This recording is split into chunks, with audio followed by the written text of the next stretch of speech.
இதை கடந்த காலத்தில் நீங்கள் எம்ஜிஆர் காலத்துலேருந்து எடுத்துக்கிட்டாலே உங்களுக்கு என்னன்னு கேட்டிங்கன்னா, நாடாள நடிகர்கள் நாடாளக்கூடாது, ஆனால் இவங்களுக்கு வாக்கு வாங்கி தரத்துக்கு மட்டும் ஒரு கருவியாக பயன்படணும். அதே நிலையில் பார்த்தோன்னா விஜயகாந்தும் கிட்டத்தட்ட வந்துட்டார். ஆனால் விஜயகாந்துக்கு பல்வேறு நெருக்கடிகள் கொடுத்தது உங்களுக்கு நல்லா தெரியும். விஜயகாந்த் அவருடைய மண்டபத்தை உடைச்சதும் சரி, அவருடைய இதயத்தை உடைச்சதும் சரி. நண்டு சிண்டுலாம் என்ன சொல்லுதுன்னு கேட்டிங்கன்னா கூத்தாடின்னு கேட்டிங்கன்னா, நான் என்ன கேட்குறேன்னா, விஜய் அவர்கள் கூத்தாடினா வீழ்ச்சி அடைங்க லிஸ்ட்டில் பார்த்தீங்கன்னா, அரசியலில் வீழ்ச்சி அடைங்க லிஸ்ட்டில் பார்த்தீங்கன்னா கமலும் வருவார். எப்படி பாக்கியராஜ், டி ராஜேந்தர் இவங்கெல்லாம் இருக்கிறாங்களோ அந்த லிஸ்ட்டில் தான் கமல் வராரு. கமலஹாசன் எந்த இடத்துலையும் மக்கள் தலைவராக அவர் சொல்லிக்கவே முடியாது. ஏன்னா அவர் பேசுறது அவருக்கே புரியாது. அவருடைய கொடிகளோ இல்லை பார்த்தீங்கன்னா அவருடைய முழக்கங்களோ எதுவுமே கிடையாது. எந்த அடையாளமும் இல்லாமல் சும்மா பேரளவுக்கு மக்கள் நீதி மையம்னா என்ன மக்கள் நீதி, எந்த மக்களுக்கு நீதி வாங்கி தரணும்னு இவர் ஆரம்பித்தார். எங்கேருந்து அவர் மையமாக இருந்தார், இப்போ எங்கே போய் மையம் ஆகிட்டார்?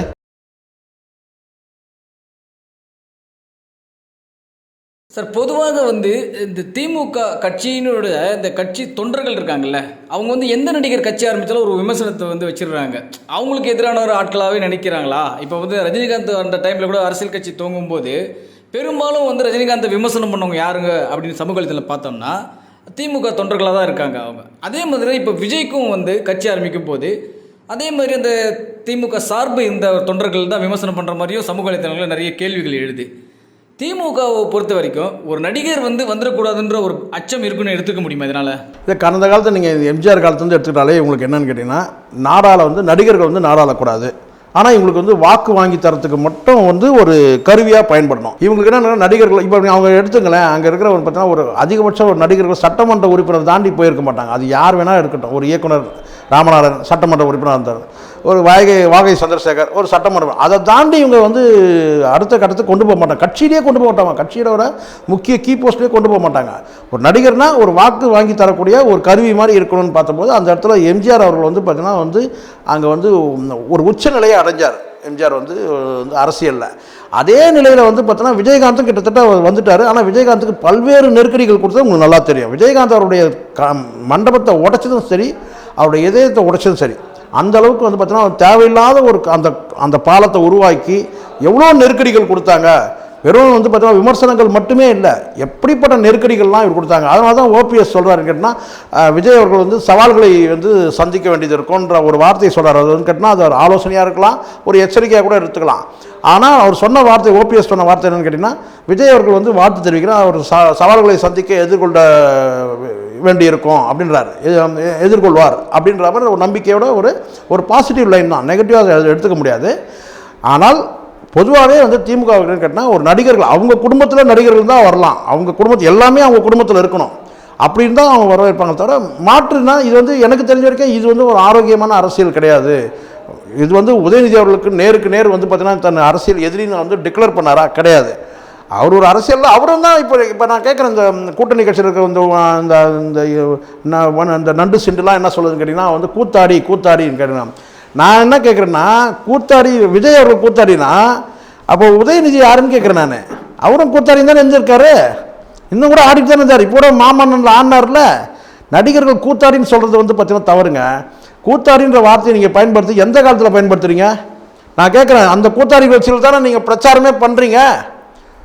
இந்த திமுகவில் நடிகர்கள் யாருமே இல்லையா? அது எப்படி அவங்க ஏற்றுக்கிறாங்க? விஜய் அவர்கள் கூத்தாடின்னு சொன்னால் திமுகவில் எத்தனை பேர் பார்த்தீங்கன்னா நடிகர்கள் இருக்கிறாங்க, அவங்கெல்லாம் கூத்தாடியா? வார்த்தை பிரயோகம் ரொம்ப ரொம்ப முக்கியம். இப்படி தான் வாயை விட்டுட்டு தான் பார்த்தோன்னா சாதாரண ஒரு படத்தில் ஒரு கதாநாயகியை நடித்தவங்களை கிட்டத்தட்ட அம்மான்ற ஸ்தானத்துக்கு, தமிழ்நாட்டு மக்களுக்கே அம்மான்ற ஸ்தானத்துக்கு கொண்டு போயிட்டீங்க. 8.5 கோடி மக்களுக்கு அம்மான்ற ஸ்தானத்துக்கு கொண்டு போயிட்டீங்க. நீங்கள் சினிமா, நீங்கள் பொது மேடையில் விமர்சனம் பண்ணாததா? எவ்வளோ கொச்சையாக எவ்வளோ கேவலமாக ஜெயலலிதா விமர்சனம் பண்ணீங்க. ஆனால் கடைசியில் இறக்கும்போது அந்த அம்மான்ற ஸ்தானத்தில் அடைஞ்சாங்க இல்லையா? அதனால போகிற போக்கில் அடிக்கூடாது. அதே மாதிரி தான் விஜயகாந்த் நீங்கள் எவ்வளோக்கள் பார்த்தீங்கன்னா நீங்கள் கேலி கிண்டல் இந்த திராவிட இயக்க ஊடகங்கள் பண்ணீங்க.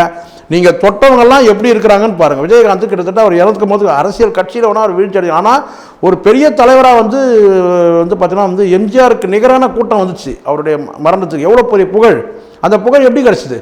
நீங்கள் இப்படியெல்லாம் எதிர்மறை விமர்சனம் பண்ணி தான் வந்துச்சு. இதே கட்டத்தில் தான் எம்ஜிஆருக்கும் அதே நிலைமை, விஜயகாந்துக்கும் அதே நிலைமை, ஜெயலலிதாவுக்கும் அதே நிலைமை.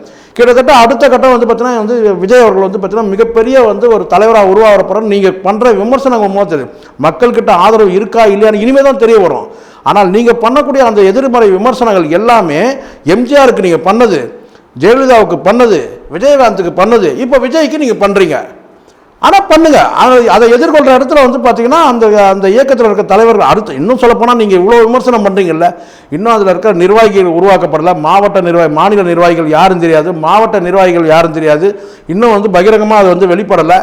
அதெல்லாம் வரும்போது உங்களுக்கு பதில் விமர்சனம் கிடைக்கும் உங்களுக்கு.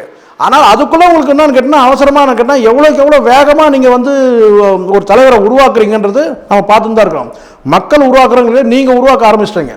திராவிட இயக்கங்கள் வந்து பார்த்தீங்கன்னா இந்த திராவிட இயக்க முன்னேற்ற கழகமாக இருக்கட்டும், அதோட ஆதரவு இயக்கங்கள் எல்லாமே விஜய் வந்து கிட்டத்தட்ட ஒரு பெரிய தலைவராக நீங்கள் உருவாக்க ஆரம்பிச்சிங்கன்றது என்னுடைய பார்வை.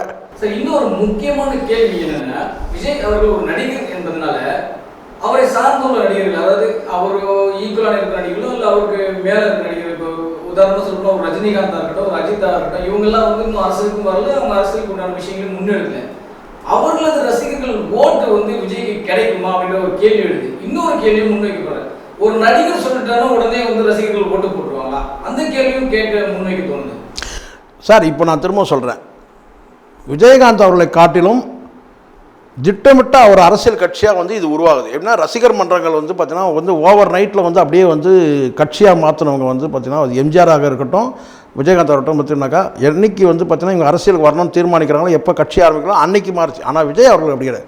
கடந்த காலத்திலே வந்து ரசிகர் மன்றத்தை வந்து அவர் மக்கள் இயக்கமாக மாற்றிட்டார். அதுக்கு பிறகு மக்கள் நலப்பணியில் அவங்க இன்னும் சொல்லப்போனால் இவருடைய ஃபோட்டோவை பயன்படுத்தி வெறும் கொடியை மட்டுமே பயன்படுத்தி அவங்க வந்து களப்பணி செய்து அவங்க வந்து பார்த்தீங்கன்னா இன்றைக்கி வந்து ஒரு கவுன்சிலர் எலெக்ஷனில் அவங்க வந்து கணிசமான இடங்களை வெற்றி அடைஞ்சிருக்காங்க. அதுக்கு அடுத்த கட்டம் இவர் பிரச்சாரத்துக்கு போகாமையே. ஸோ இப்போ இவர் பிரச்சாரத்துக்கு போன பிறகு பார்த்தீங்கன்னா முழுக்க அவருடைய ரசிகர் மன்றங்கள் எல்லாமே வந்து பார்த்தீங்கன்னா கட்சி கட்டமைப்பாக உருவாகும். பல கட்சியிலிருந்து பலர் விலகி விஜய் அவர்களை ஆதரிக்கலாம், இல்லை வந்து பார்த்தீங்கன்னா பல்வேறு இயக்கங்கள் வந்து இணையலாம். இப்படி ஒரு பெரிய அளவில் அதாவது நான் குறிப்பாக நான் சொன்னேன், ஒரு அசுர வளர்ச்சியில் வந்து பார்த்தீங்கன்னா வந்து கட்சி வந்து மேலோங்கி போகும்போது அப்போ நீங்கள் கேட்குற கேள்வி எல்லாத்துக்கும் அங்கே பதில் கிடைக்கும். என்னென்னு கேட்டால் மக்கள் வந்து எம்ஜிஆர் எப்படி பார்த்தாங்களோ, எந்த இடத்துல பார்த்தாங்க, விஜயகாந்தையும் எந்த இடத்துல பார்த்தாங்க அதே இடத்துல பார்ப்பாங்க. விஜயகாந்த் வந்து அரசியல் நகர்வில் அவர் செய்த பிழை, இல்லை விஜயகாந்த் முதலமைச்சராக இருக்கணும், ஆனால் அவர் வந்து அரசியல் நகர்வில் வந்து பார்த்தீங்கன்னா ஒரு சாணக்கியத்தனத்தில் வந்து அவர் வந்து பார்த்தீங்கன்னா வீழ்ச்சி அடைஞ்சார்ன்றது உண்மை. ரெண்டாவது உடல் நோயினால் முழுமையாக வீழ்ச்சி அடைஞ்சிட்டார். உடல் நோய் மட்டும் இல்லாமல் இருந்திருந்தால் விஜயகாந்த் வந்து பார்த்தீங்கன்னா இன்றைக்கும் ஒரு தீவிரமான களப்பணியில் இருப்பார். கிட்டத்தட்ட அதனால தான் நான் சொல்ல கேட்டால் எம்ஜிஆரும் விஜயகாந்தும் சேர்ந்த கலவை தான் வந்து விஜய். அதில் அவர் தனித்துவத்தை எப்போ நிரூபிக்கிறாருன்னு கேட்டிங்கன்னா அவருடைய அரசியல் நகர்வுகளை வந்து தனித்துவத்தை நிரூபிக்கிறார். எப்படின்னு கேட்டிங்கன்னா ரசிகர் மன்றத்தை இயக்கமாக மாற்றுறாரு, இயக்கத்தை வந்து கட்சியாக மாற்றுறாரு. இதுக்கு வந்து சமகால இடைவெளி ரொம்பவும் நிதானமாக வந்து அவர் பயணிக்கிறாரு. ஸோ ஒவ்வொரு தலைவர்கிட்ட இருக்கிற அந்த என்ன சொன்னால் அந்த குவாலிட்டி வந்து இருக்குது. இப்போ எம்ஜிஆர் கிட்ட இருக்காருன்னு கேட்டால் எம்ஜிஆர் கிட்ட இருக்கிற அந்த கருணை உள்ளே இருக்குது. இப்போ ஜெயலலிதா கிட்ட இருக்காருன்னா ஜெயலலிதா கிட்ட தைரியம் இருக்குது. விஜயகாந்த் கிட்ட இருக்காருன்னு கேட்டால் அதே விஜயகாந்த் கிட்ட அந்த வீரம் இவர்கிட்ட இருக்குது. ஸோ இதெல்லாம் வந்து ஒவ்வொரு தலைவர்கிட்ட வந்து அவர் பார்த்து நான் முன்னோர்கள் அந்த வார்த்தையை சொல்கிறாரு முருகன், அந்த அறிக்கையில் பார்த்தீங்கன்னா முன்னோர்கள்கிட்ட இருந்து பல அனுபவங்களை நான் கற்றுக்கிட்டேன்றாரு. ஸோ இதெல்லாம் தான் அவர் வந்து பார்த்தீங்கன்னா வந்து கற்றுட்டு வந்திருக்கிறார். அதனால் வந்து கேட்டால் முழுக்க இது வந்து எந்த அரசியல் கட்சிக்கு எதிரான கட்சி இல்லை. முழுக்க அவர் சொல்லிட்டார் லஞ்சம் ஊழலுக்கு எதிரான கட்சி, ஜாதி மதத்துக்கு பேதத்துக்கு எதிரான கட்சின்னு சொல்லிட்டாரு. இதுலேயே முடிஞ்சிடுச்சு. இதுக்கு பிறகு நீங்கள் யார் வந்து எதிரின்றதை வந்து நீங்கள் முடிவு பண்ணுறீங்க. தனக்கு எதிரின்றதை யார் முடிவு பண்ண திமுக முடிவு பண்ணுது. இதனுடைய சேதாரம் யாருன்னா இவங்க தான் அறுவடை பண்ண போகிறாங்க. அப்போ இந்த இடத்துல உதய் வெர்சஸ் விஜய்ன்றதை யார் உருவாக்குறது? சம்பந்தப்பட்ட திமுகவும் திமுக சார்ந்த திராவிட இயக்கங்கள் தான் உருவாக்குதுன்னு நான் பார்க்குறேன். இறுதியாக ஒரு கேள்வி, விஜய் அவர்களுடைய அந்த அரசியல் பயணம் வந்து திரு கமலஹாசன் மாதிரி ஒரு காலத்தில் திரும்பவும் வந்து சினிமாவில் பாதிக்கால், அரசியலில் பாதிக்கால், நிகழ்ச்சியில் பாதிக்கால் அப்படின்ற மாதிரி வந்து விமர்சனத்தை வைக்க ஆரம்பிச்சாங்க. எதுக்காக இந்த கேள்வி கேட்க தோணுதுன்னா, திரு கமலஹாசன் அவர்கள் கட்சி ஆரம்பிக்கும் போது கூட எனக்கு இந்தியன் டூ தான் கடைசி திரைப்படம், அதுக்கப்புறம் நான் அரசியல் பயணத்தில் மேற்கொள்ள போறேன் அப்படின்னு சொல்லிட்டு தான் இருந்தாரு. ஆனா அதுக்கப்புறம் வந்து இப்போ தொடர்ந்து படங்களையும் நடிக்க ஆரம்பிச்சாரு, படங்கள் தயாரிக்கவும் ஆரம்பிச்சாரு, அரசியலையும் இருக்காரு, நிகழ்ச்சிகளையும் கலந்துக்கிறாரு. ஸோ அப்படி போயிட்டாரு. அரசியலில் பெரிய அளவில் சாதிக்க முடியல அப்படின்றதுக்காக இன்னைக்கு வந்து திமுக கூட்டணியில ஒரு சீட் கேட்கறதாக ஒரு செய்தி பரவிட்டு இருக்கு. இதே நிலைமை தான் நாளைக்கு விஜய்க்கும் வரும் அப்படின்ற மாதிரியும் வந்து சொல்ல ஆரம்பிச்சிட்டாங்க இப்பவே. சார் ஒரே ஒரு விஷயம் சார், கமல் அவரோட வந்து ஒப்பிடுறதோ நான் தான் சொல்கிறேன் ஏற்கனவே வீழ்ச்சி அடைங்க லிஸ்ட்டில் வந்து பார்த்தீங்கன்னா அரசியலில் வீழ்ச்சி அடைங்க லிஸ்ட்டில் வந்து பார்த்தீங்கன்னா கமலும் வருவார். எப்படி பாக்கியராஜ், டி ராஜேந்தர் இவங்கெல்லாம் இருக்கிறாங்களோ அந்த லிஸ்ட்டில் தான் வந்து கமல் வராரு. கமல் முதல்ல ஒரு விஷயம் வந்து தெளிவாக நம்ம புரிஞ்சுக்கணும். திட்டமிடாமல் திடீர்னு தான் ஒரு அரசியல் கட்சியாக வராரு. அது கூட எதுக்குன்னு கேட்டால் அவருக்கு ஒரு பட பிரச்சனை, விஸ்வரூபன்ற படத்தில் ஒரு பிரச்சனை வந்தபோது அதிமுகவில் இருக்கிற ஒரு கடுமையாக வந்து அவர் மேலே வந்து பார்த்தீங்கன்னா ஒரு எதிர்ப்பு வந்தது. அதை எப்படின்னு கேட்டால் கிட்டத்தட்ட நான் வந்து இந்திய நாட்டை விட்டு வெளியேறிடுறேன்னு கூட அவர் அறிக்கை விட்டார். பரிதாபப்பட்டு வந்து பார்த்தீங்கன்னா அந்த படத்தை ரிலீஸ் பண்ணுறதுக்கு விட்டாங்க. இது உண்மை, கடந்த காலத்தில் நடந்தது. ஏன்னா அந்தளவுக்கு வந்து அந்த படத்தில் அவர் எடுத்துக்கிட்ட அந்த படங்கள் எல்லாமே வந்து இஸ்லாமியர்களை வந்து ஒரு தீவிரவாதி மாதிரி சித்தரிச்சு ஒரு குறிப்பிட்ட வந்து ஒரு மதத்தை சார்ந்தவங்களை அவர் தொடர்ச்சியாக அது மாதிரி எடுத்ததுனால அவருக்கு அவங்க மத்தியில் வந்து ஒரு எதிர்ப்பு வந்து நிலவுச்சு. அதன் மூலமாக தான் அந்த படம் கூட முடக்கப்பட்டது. இது ஒரு அரசியல் ஆச்சு. அது மூலமாக நான் இந்தியா விட்டே வெளியேறேன்னு கூட ஒரு அறிக்கை விட்டார். அதுக்கப்புறம் அந்த படம் ரிலீஸ் ஆச்சு. அதெல்லாம் மனசில் வச்சுக்கிட்டு தான் அரசியல் கட்சி திட்டமிடாமல் திடீர்னு அவர் என்னன்னு ஒரு இலக்கே இல்லாமல் ஒரு அரசியல் கட்சி ஆரம்பித்தார். காலப்போக்கில் அவரால் நிற்க முடியல. அது காரணம் கேட்டால் பார்ட் டைமாக பண்ணார் அரசியலை. ஸோ சினிமாவில் வந்து பார்த்தீங்கன்னா முழுமையாக வெளியேறிக்கணும். ஆனால் ஒரு கட்டத்துக்கு மேலே கேட்டால் கட்சி ஆரம்பித்த 2-3 வருடங்களிலேயே என்ன சொல்லிட்டாருன்னு கேட்டால் எனக்கு நிதி வேணும், நிதி வசதி இல்லை.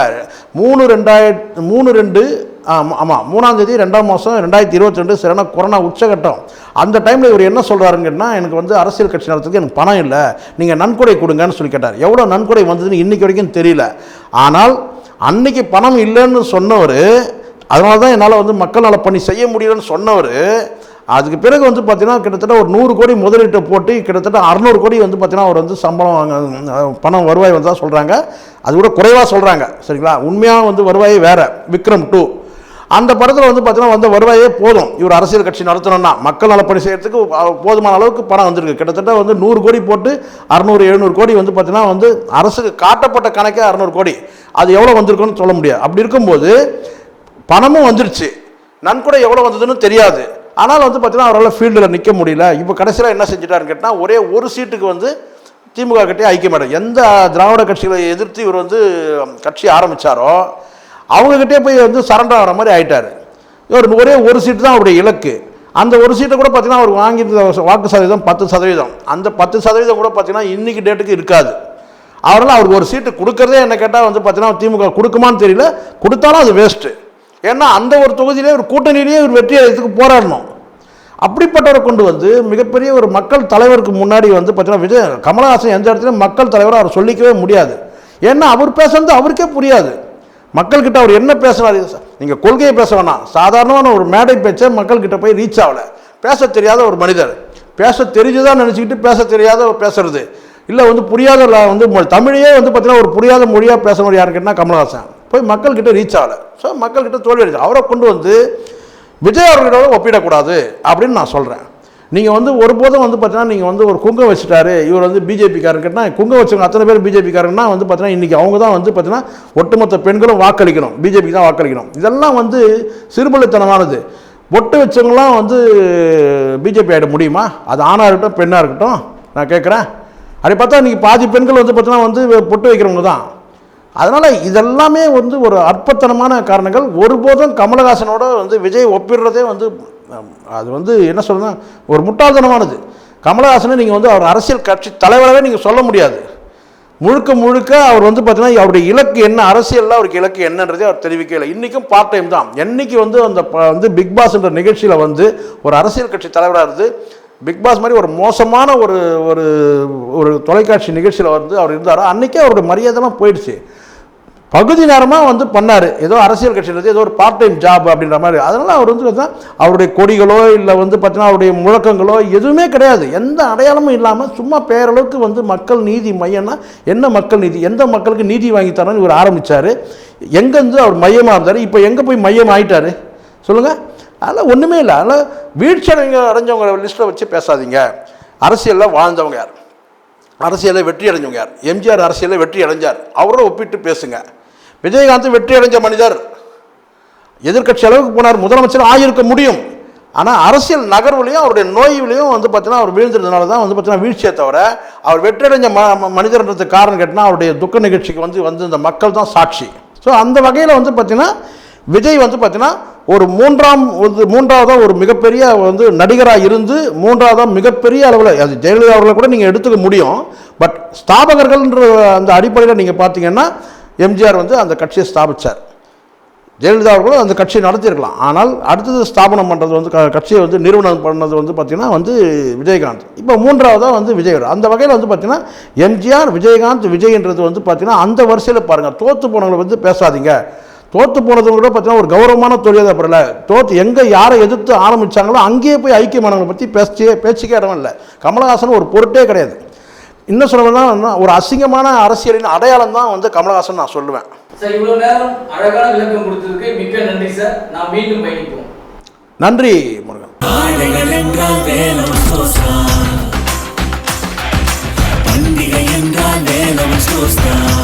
விழா காலங்கள் எல்லாம் வேலவன் ஸ்டோர்ஸோடு. இது போல பல வீடியோக்களை கண்டு மகிழ எங்களது ரீசன்ட் வாய்ஸ் சேனலை மறக்காம சப்ஸ்கிரைப் பண்ணுங்க.